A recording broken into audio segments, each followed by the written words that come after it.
Hello, beautiful beings. Welcome to Soul Shift Messages. If you found your way here, trust there's a message. Trust, trust there's something in this message for you. Understand this space is about growth, truth, and transformation. We don't bypass here. We don't sugarcoat, and not every message will feel comfortable, but it will be honest. I speak in flow, and sometimes that includes cussing. That's just part of how the messages come through. Take what resonates, leave what doesn't, and trust your own discernment above all else. Take a deep breath, and let's begin. I'm actually going to grab some water. I don't know what was up with that intro, but we're going to roll with it. All right, if you are new here, please know at this time I do weekly content in 3 parts. Part 1 focuses on what needs to be revealed.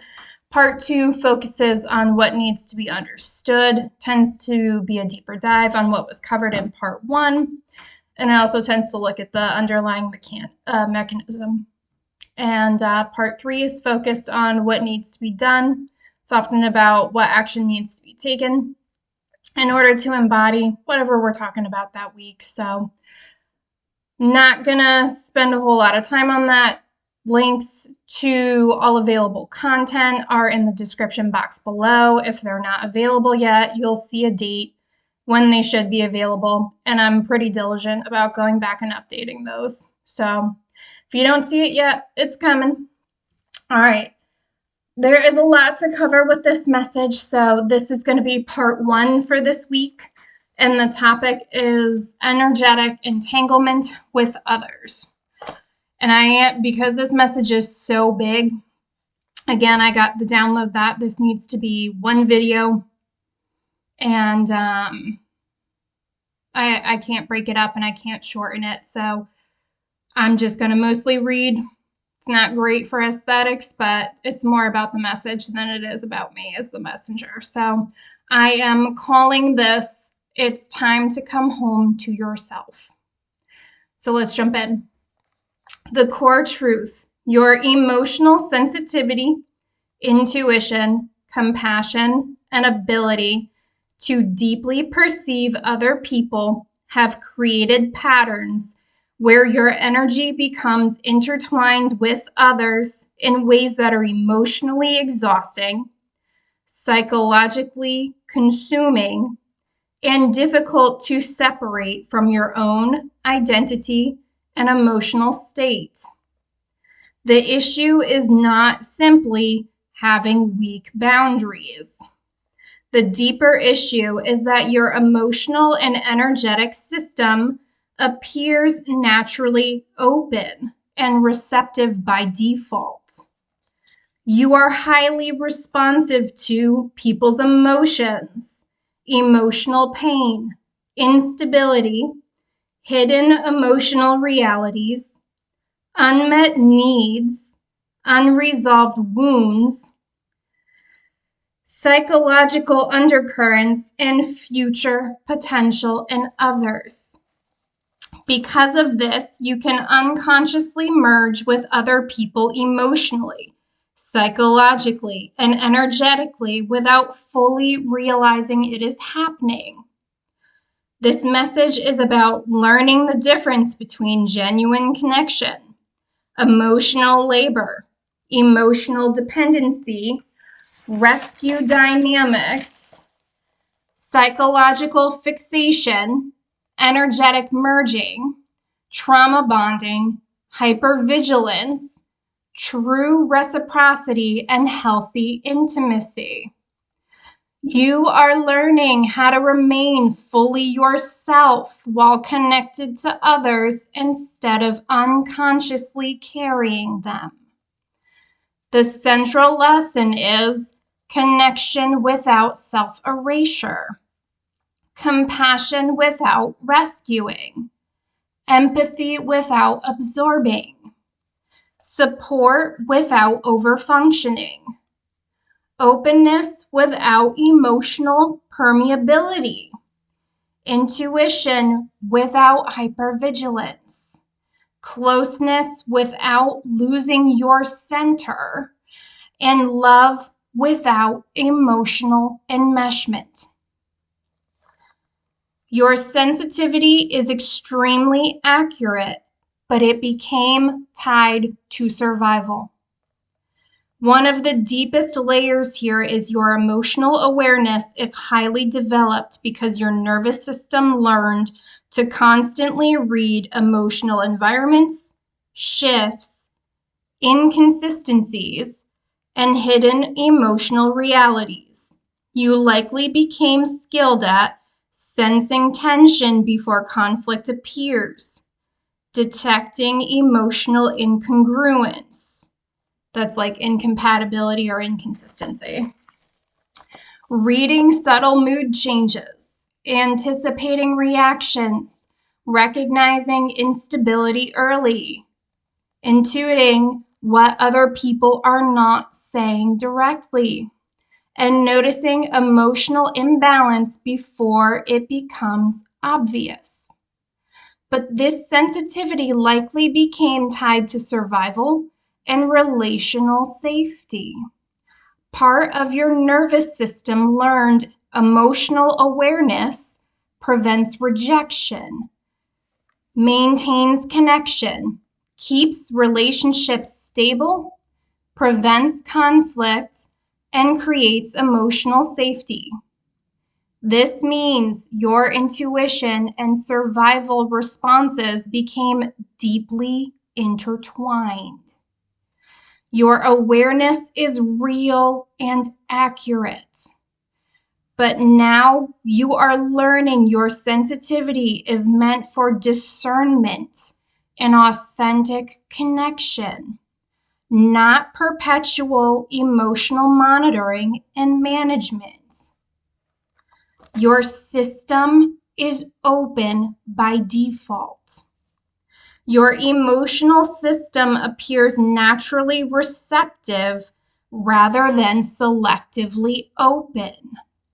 You may unconsciously assume emotional access is normal unless someone proves actively harmful.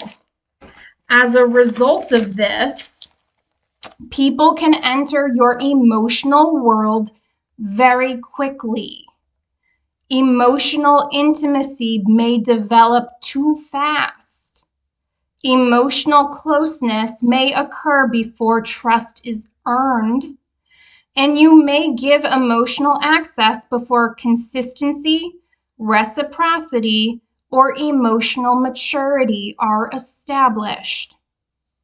The issue is not simply attracting unhealthy people. And this is not to shame these people. A lot of them don't even recognize they do it. Some of them do, and that shit's diabolical. And that's a different discussion.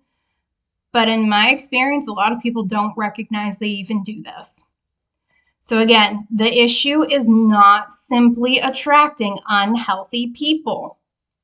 The deeper issue is insufficient filtering, pacing, and discernment around who receives emotional access to you. Your system seems built for deep connection, but historically, it may not have had enough protective structure around how slowly and carefully connection develops. And again, this is no shame if this is resonating with you. I have been here. I have worked through this. They want me to tell you that I actually cannot deliver messages on things unless I have healed it within myself enough to even have this discussion. If I have not healed it enough within myself or mastered it within myself, I can't actually deliver the message on the topic because I'll just distort the shit out of it. So again, this is no shame, and they want you to know that. They want you to understand that if I am capable of doing it, I am merely mirroring to you what you are also already capable of doing. And that's the point of this series, is recognize we've got this shit running in our energetic field and working through this series on how to get the fuck out of it. All right, so let's keep it rocking because there's still a shit ton more to cover with this. I don't want this to be any longer than it needs to be. You carry emotional residue that does not belong to you. I'm here and give it back. You absorb emotional tension, instability, grief, anxiety, confusion, emotional hunger, and unresolved emotional material from other people. You seem especially sensitive to emotions that others themselves have not processed, including grief, shame, insecurity, fear of abandonment, suppressed anger, dependency, emotional confusion, and emotional instability. Unprocessed emotion naturally seeks somewhere to go. Because your energy is emotionally receptive and stabilizing, people may unconsciously, meaning they don't recognize they actually do this, but they still do it. So because people may unconsciously discharge emotional material into your emotional field. They want me to say that again to make sure it lands. Because your energy is emotionally receptive and stabilizing, people may unconsciously discharge emotional material into your emotional field. As a result, you may feel emotionally drained after interactions, carry heaviness that feels disproportionate, struggle separating your feelings from others' feelings, feel sadness, agitation, or exhaustion that did not originate from you, or become emotionally foggy or overloaded. Over time, this has created burnout, compassion fatigue, emotional numbness, detachment, exhaustion, distrust, and emotional depletion from overexposure to others' emotional realities. You like a whole fucking sponge, babies. It's just because your field is open and receptive, and we need to close that shit up. All right? Your emotional detachment is not true coldness. It is a protective response after repeated emotional overextension. Part of you became tired of carrying emotional weight for others, stabilizing unstable people, helping people regulate themselves, emotionally managing relationships, over-explaining, monitoring emotional atmospheres constantly, giving more than you received, and being deeply needed while insufficiently supported yourself. You have been functioning as an emotional regulator for others. Many relationships appear organized around your stabilizing presence.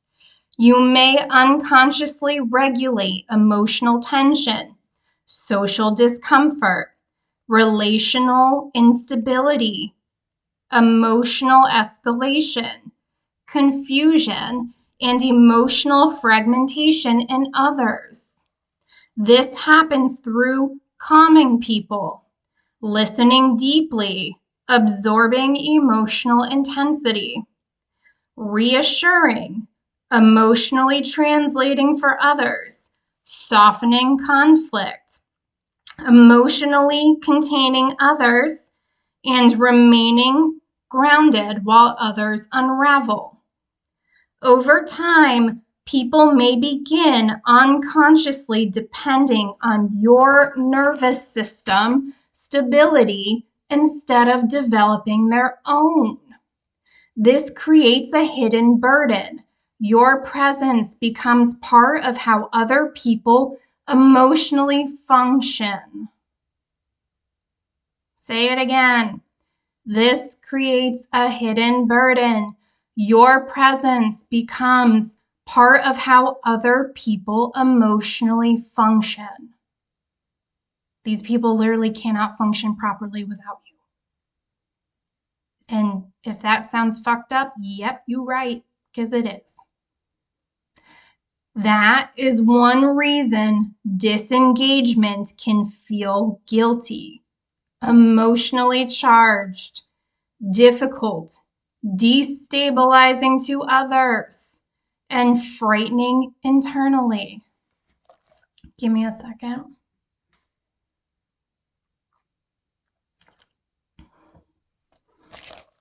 Some people experience you as emotionally safe to collapse into. And I'm hearing you heard that right. Your emotional presence may feel unusually accepting, grounding, emotionally spacious, psychologically containing, emotionally safe, and non-judgmental.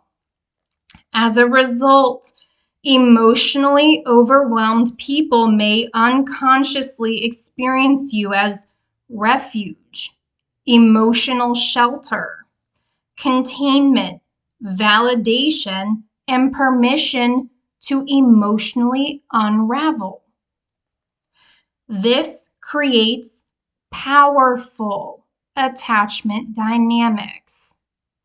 Unstable as fuck, but powerful. People may feel deeply emotionally connected to you very quickly because your energy lowers their emotional defenses. But there is a danger.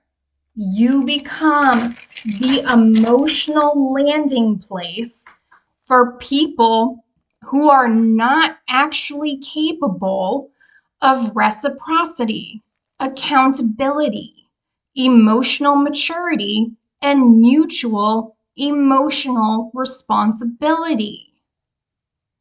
You may underestimate the intensity of your effect on others.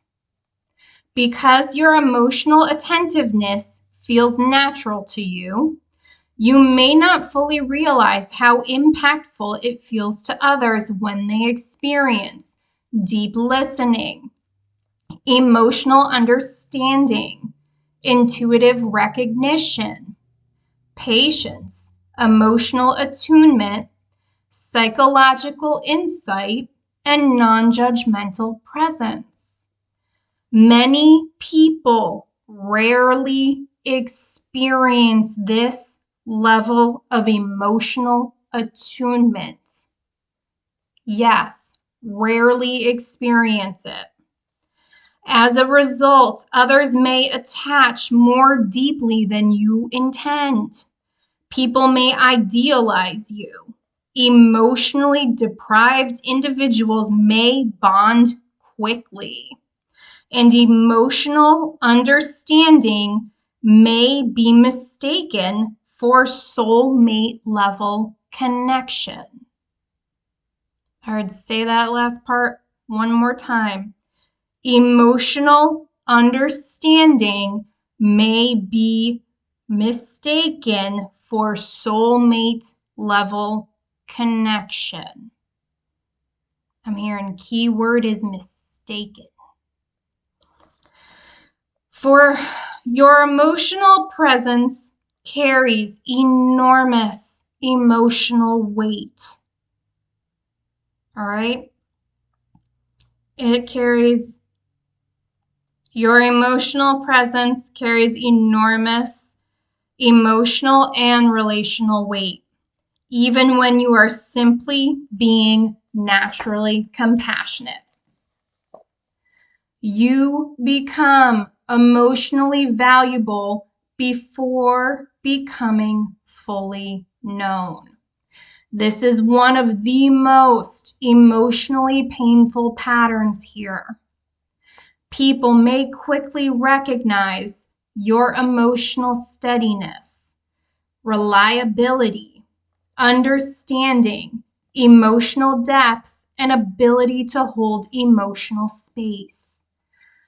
But they may not equally seek your vulnerability, emotional needs, complexity, limitations, fears, and your humanity outside the role you play. This creates relationships where you are deeply appreciated. But from a functional standpoint, it's what you can do. They appreciate what you can do.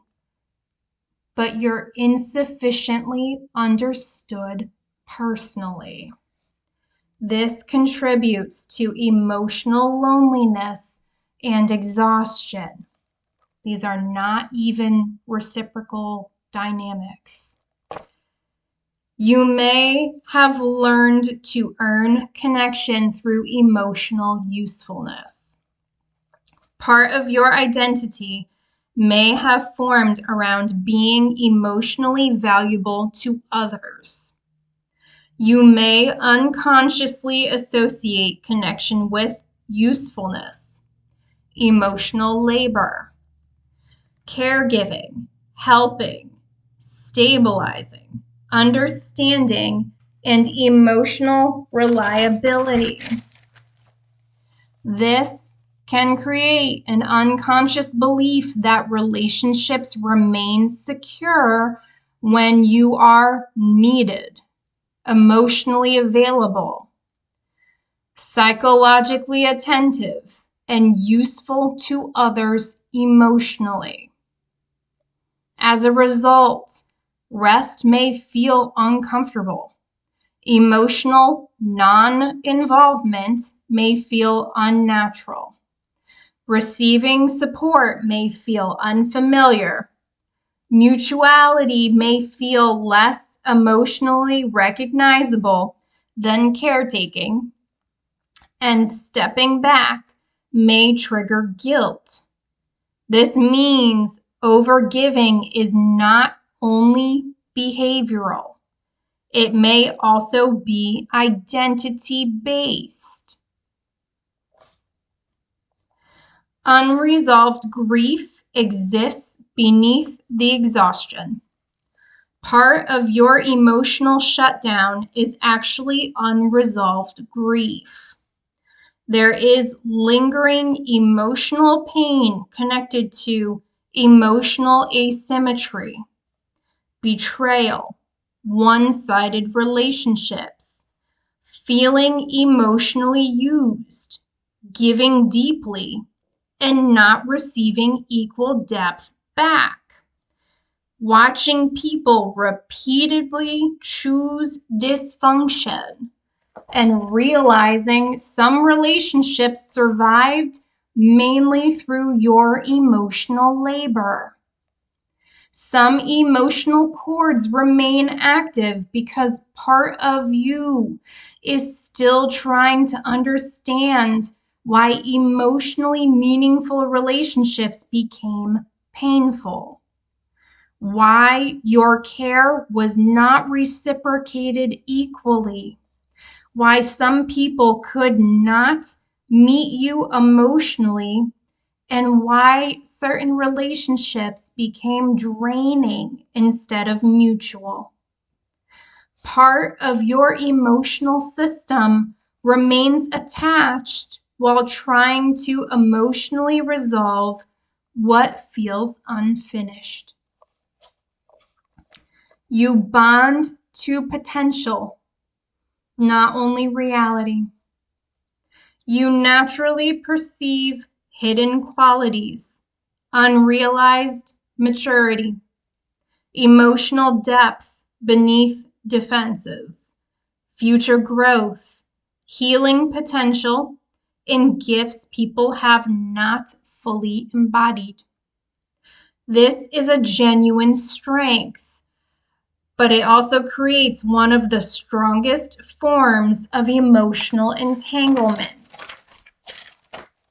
You may emotionally invest in future versions of people, stay connected to unrealized possibility, confuse potential with compatibility, mistake emotional intensity for alignment, and continue nurturing people into versions of themselves they are not yet capable of becoming. This creates unconscious emotional contracts, such as feeling responsible for someone's healing, believing your care can stabilize them, staying because you see the real person underneath, feeling guilty for emotionally disengaging and becoming attached to someone's growth process. You remain attached to who someone could be. You remain attached to who someone could be rather than honestly evaluating who they consistently are in reality.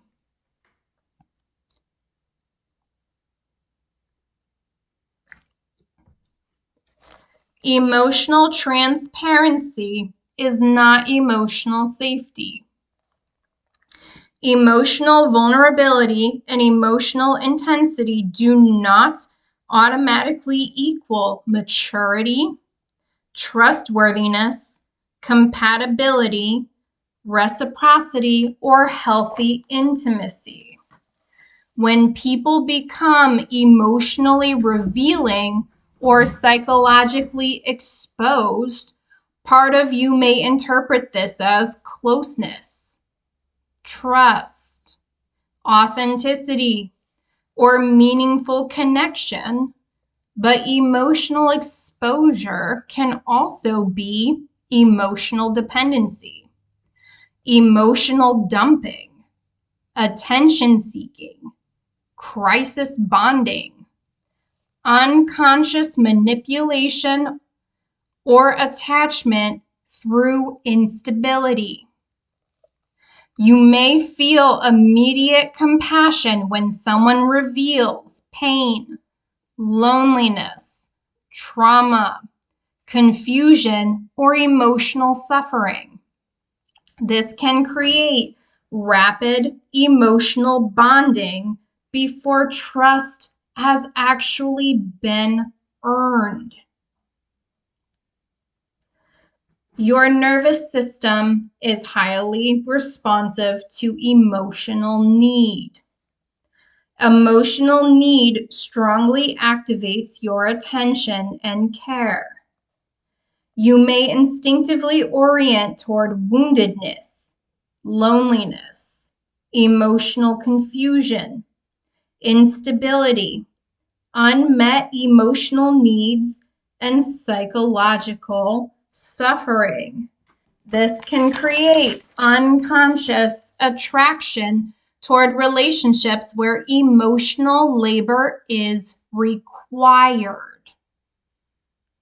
The danger is being needed can become confused with meaning, intimacy, love, purpose, and emotional importance. Relationships built around emotional need often become draining because imbalance is what sustains them. They cannot function any other way. You attract or become entangled with emotionally unstable people. Certain people may unconsciously rely on you for emotional regulation. They don't have the capability to do it themselves at this time. They need you for that. These individuals may seek constant reassurance, create emotional drama, alternate between confidence and insecurity, perform vulnerability without truly processing emotions, depend heavily on validation, create cycles of collapse and reassurance, and unconsciously recruit others into stabilizing them. Why? Because they cannot do it. They need others to do it for them. They don't recognize they do this. But as someone who has healed this, I clock this shit very fast. And a lot of people do this. A lot of people do this. These dynamics feel emotionally magnetic, spiritually significant, psychologically addictive, and unusually intense.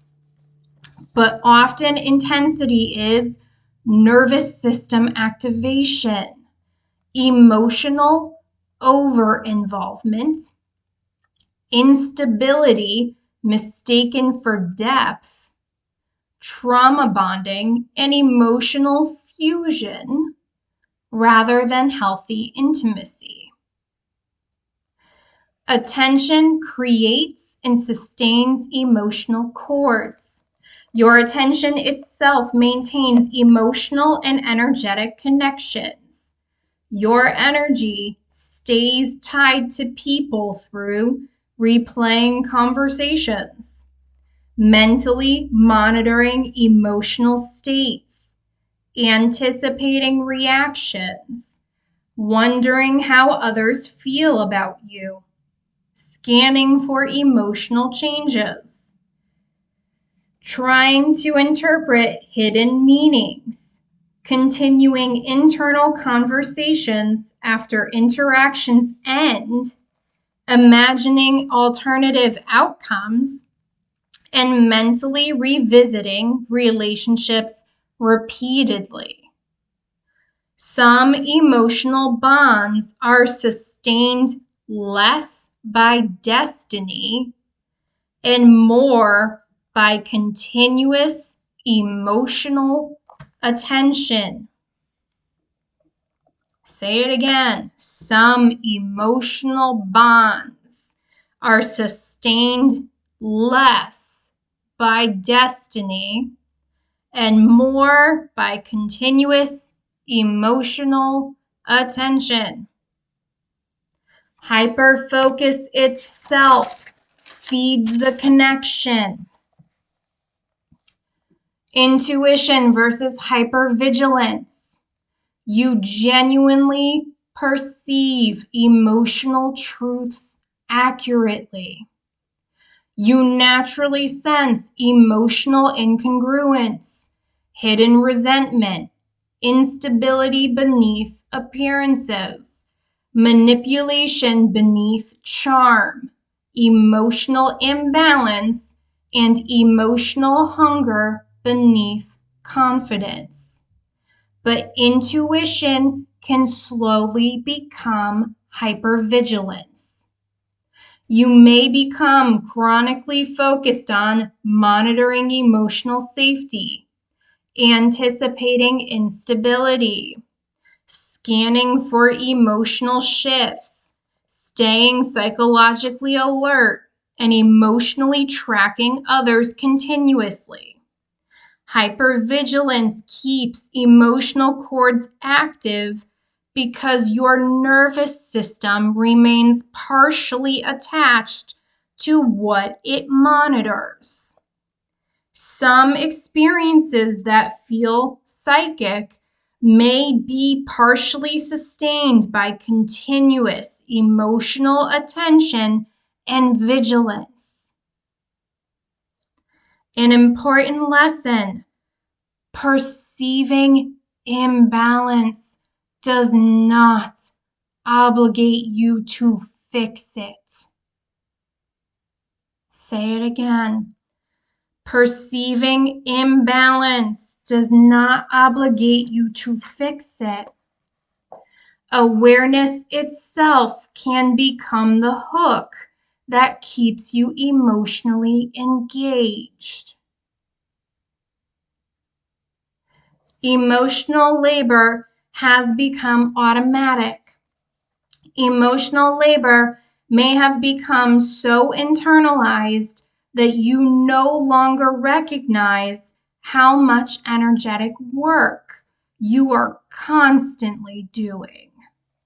You may automatically analyze emotional dynamics, monitor emotional atmospheres, anticipate needs, emotionally translate for others, manage tension quietly, absorb discomfort to keep peace, over-explain to avoid misunderstanding, soften truths to protect others emotionally, and maintain emotional equilibrium in relationships. Your nervous system may now treat emotional management as a baseline survival skill. This creates chronic mental and emotional strain because part of your attention is almost always occupied with managing emotional environments. None of that shit turns off. Your exhaustion comes not only from emotional intensity, but from constancy. Again, that shit just never turns off. Your emotional system rarely fully powers down around others. I'm hearing that shit doesn't even power down when you are by yourself. You can feel it. Some of you know when you're resting, you're not actually resting. You can still feel that shit running in the background, whether you know what that is or not. When you're trying to rest, there's a part of you that still feels on alert, on edge. Is this shit? Is this? I'm hearing you're not crazy, but I'm also hearing you can fix this. You absorb group energy and social atmospheres. Your sensitivity extends beyond one-to-one relationships. You also absorb group tension, emotional atmospheres, social instability, collective emotional pressure, unspoken conflict, and emotionally charged environments. You may unconsciously become mediator, emotional translator, stabilizer, confidant, grounding presence, an emotional processing center for groups. Babies, I want you to listen to this next very clearly. There is a strong warning here against becoming the emotional container for collective instability. Say it again. There is a strong warning here against becoming the emotional container for collective instability. You're like a sponge right now. You are open, you are available, and sponges will soak up anything, pretty much anything. All right? And I'm hearing you don't have to go down this path. In fact, this series is going to be designed and delivered in a way where you can get out of this, but There is strong emphasis on that. I'm feeling it in my chest. They really want you to take that to heart. That's why I'm feeling it in the chest. Thank you. Your presence amplifies what already exists in others. Your energy appears highly catalytic. People often become more themselves around you. This may cause insecure people to become more dependent, performative people to become louder. I fucking hate when that happens. I get motherfuckers shouting around me. I move. Emotionally chaotic people to unravel more intensely. Wounded people to attach strongly. And emotionally sincere people to connect deeply. Your sensitivity is not weakness. It is influence. But influence without discernment becomes entanglement. Say it again. It is influence, but influence without discernment becomes entanglement. People may be attached to the role you play rather than fully seeing you. Others may project identities onto you, such as healer, rescuer, emotional caretaker, grounding presence, wise person, maternal figure, emotional stabilizer, spiritual guide, and safe emotional witness. Projection creates emotional cords. This can create deep loneliness because people rely heavily on you, but may not fully see your humanity, your exhaustion, and emotional needs become invisible. And you become valued more for your emotional function than fully known as a person.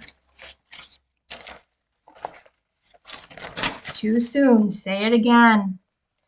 This can create deep loneliness because people rely heavily on you, but may not fully see your humanity, your exhaustion, and emotional needs become invisible, and you become valued more for your emotional function than fully known as a person. Move on. Thank you. Some relationships are sustained by psychological roles. Certain relationships operate through unconscious role systems rather than genuine mutuality. For example, one person becomes wounded, the other becomes rescuer. One becomes chaotic, the other becomes stabilizing. One seeks validation, and the other provides grounding. These dynamics continue for years, babies, because both people unconsciously derive identity from the arrangement. But role-based relationships suppress individuality, freedom, reciprocity, and authentic emotional connection. I'm hearing if you watched my series on codependency and that's coming to mind, you are on your shit. 'Cause yes. Overgiving has become entangled with emotional safety.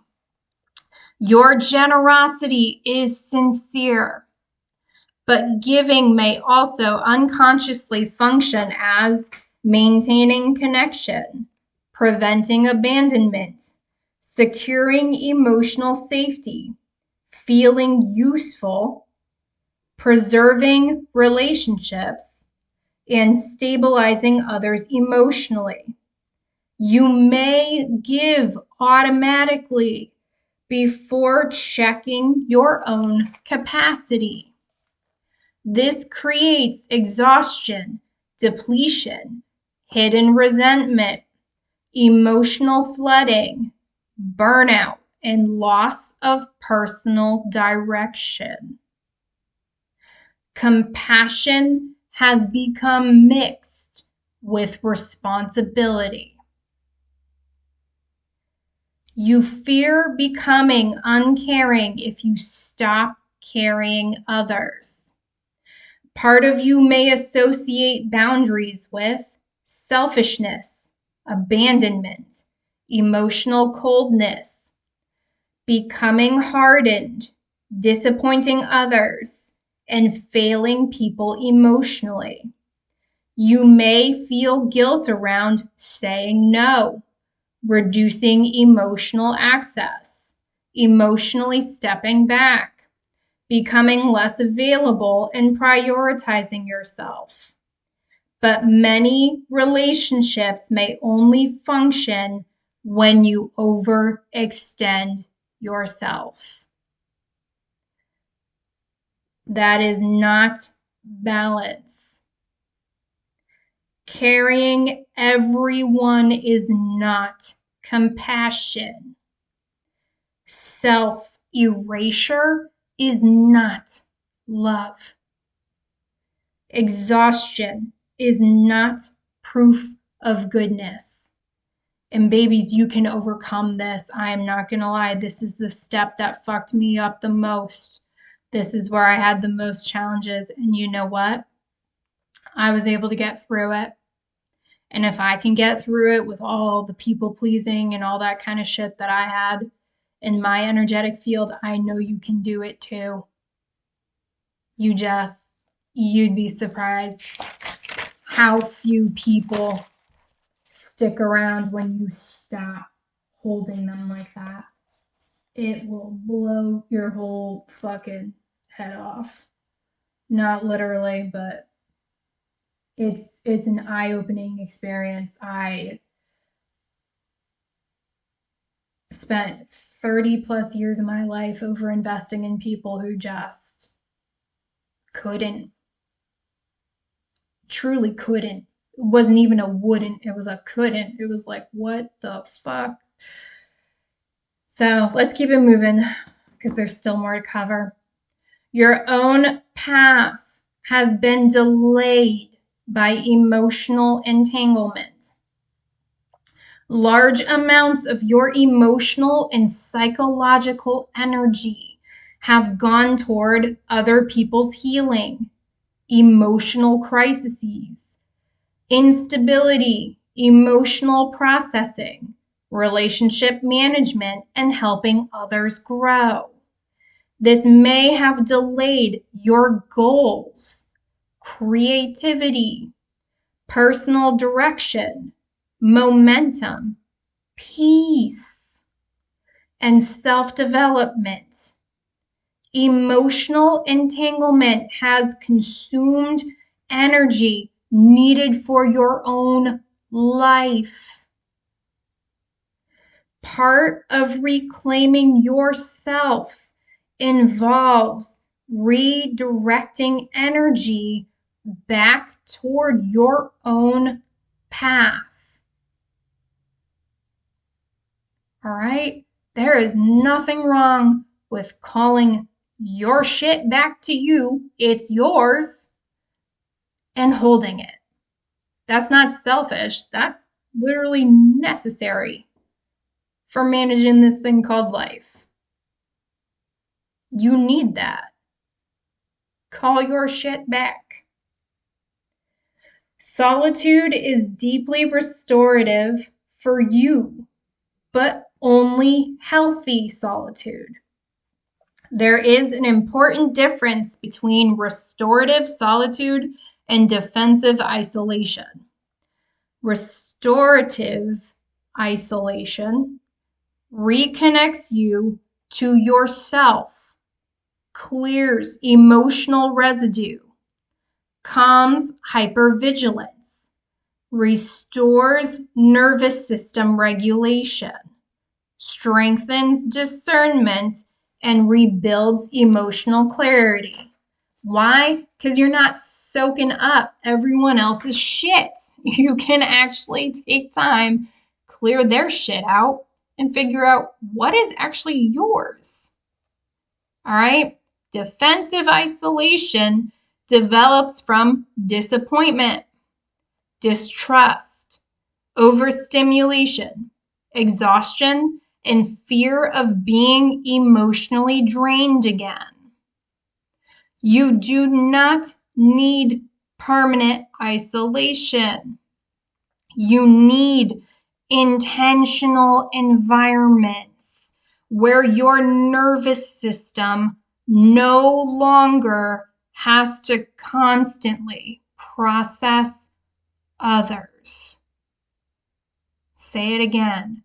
You need intentional environments where your nervous system no longer has to constantly process others. Some of you need to fight for your peace. Healing requires internal boundaries, not only external ones. Boundaries are not only about limiting contact with difficult people. Your deeper work involves internal boundaries. This means learning not to automatically absorb others' emotions, over-identifying with suffering, mentally continuing to carry people, turn empathy into responsibility, compulsively monitor others emotionally merge through attention, or derive identity from being needed. True emotional separation begins internally before it appears externally. Healing requires practical grounding, not only emotional insight. Your healing is not only spiritual or emotional, it is also physical, environmental, and nervous system based.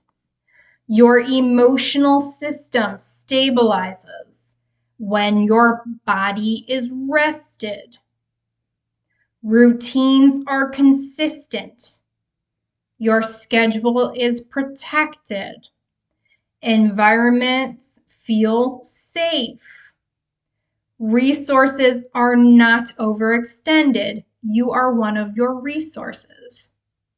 They're saying so is your time, your attention, your money, all of it, your focus. Physical space is intentional. You spend restorative time alone and you reconnect with physical reality instead of constant emotional processing. Some of y'all are in your heads full time as a job and you're wondering why you're so tired. Give yourself a break. You're in this experience. You are in this physical experience. There is no getting around being in this physical experience if you're here. Be in this experience. Even if you're hitting the part where you're like, I'm not of this world, like, listen, we all go through that phase, but you're still here, still having this experience. Stop being in your head as a way to escape it. It changes nothing. Nothing. All right? You need grounding. You need grounding, not only insight. Take action in this physical experience. I'm hearing that cannot be emphasized enough, especially if you're having a spiritual awakening and you feel like you're going from 0 to 100. Fucking ground. All right?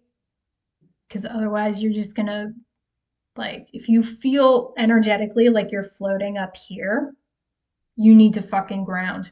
Pull that shit back in. All right? And I mean that. I've been through that phase. All right? Pull your shit back in. Ground back down. Future relationships require slower emotional pacing. Emotional intimacy must develop more slowly. Not because intimacy is dangerous, but because discernment requires time. Time reveals consistency, accountability, reciprocity, emotional maturity, self-awareness, capacity for mutual care, and whether someone can sustain healthy connection over time. Healthy intimacy is built gradually through reality, not projection, not what you can see they're capable of or where you can see where they could go, where the fuck they are and who they actually are. You are rebuilding internal stability. Part of your entanglement patterns come from orienting awareness outward toward others' emotions, reactions, instability, needs, and emotional states. Your healing involves learning to anchor attention back to yourself. You are rebuilding internal steadiness, emotional self-containment, self-trust, nervous system safety, grounded self-awareness, and emotional sovereignty. The goal is not disconnection from others. The goal is remaining internally rooted while connected. Your relationships are being reorganized around reciprocity. Your relational patterns are shifting away from one-sided emotional labor, unconscious caretaking, rescuing dynamics, emotionally dependent bonds, attachment through suffering, and identity through emotional usefulness, and toward reciprocity, mutual emotional responsibility, grounded intimacy, slower trust building, emotionally mature connection, selective emotional access, and conscious interdependence instead of emotional fusion. Some relationships may naturally weaken as this shift happens because they depended on your overfunctioning to survive. And I'm hearing clear as day, if it is leaving your life, fucking let it go, because it was never meant to still be there. And I'm hearing they don't care what aspect of your life this is. Some of you may have to step back from family. Some of you may step back from friends. Some of you may I'm hearing coworkers. Some of you may be stepping back from partners. I'm literally hearing don't be shocked if more people start getting divorced. Breakups. That's not just happening on an individual level. I'm hearing that's collective. People who are not supposed to be together are going to be put into alignment with who they're actually supposed to be put together. If you understand where I'm going with that, yeah, the realignments are happening. If that doesn't make sense to you, don't worry about it. Don't worry about it. Focus on you. The deeper transformation happening, you are moving away from unconscious merging, compulsive rescuing, emotional overfunctioning, hypervigilance, emotional self-sacrifice, identity through caretaking, and attachment through emotional labor. You are moving toward discernment, selective openness, grounded intimacy, emotional clarity, reciprocity, conscious connection, nervous system safety, emotional sustainability, and energetic sovereignty. You were always meant to be energetically sovereign, babies, but you cannot be energetically sovereign when you are energetically entangled with others. They cannot coexist. They are exact opposites. All right. Final core lesson. You do not need to rescue, stabilize, heal, absorb, manage, overgive, emotionally monitor, or become indispensable in order to deserve love, connection, belonging, or emotional closeness. Your value does not come from emotional self-sacrifice. Your sensitivity was never meant to make you emotionally responsible for everyone around you. It was meant to help you connect consciously, love clearly, discern wisely, recognize truth, create meaningful intimacy, and remain fully yourself while connected to others. The final lesson is not to stop caring. The final lesson is to stop unconsciously carrying people who were never yours to carry. All right? That's the message, babies. I will be back later this week with parts 2 and 3, which will focus on what needs to be understood and how to get out of this, how to get to energetic sovereignty, which you deserve and you're more than capable of achieving, all right? So, in the meantime, take care of yourselves, beautiful beings. I'll talk to you later.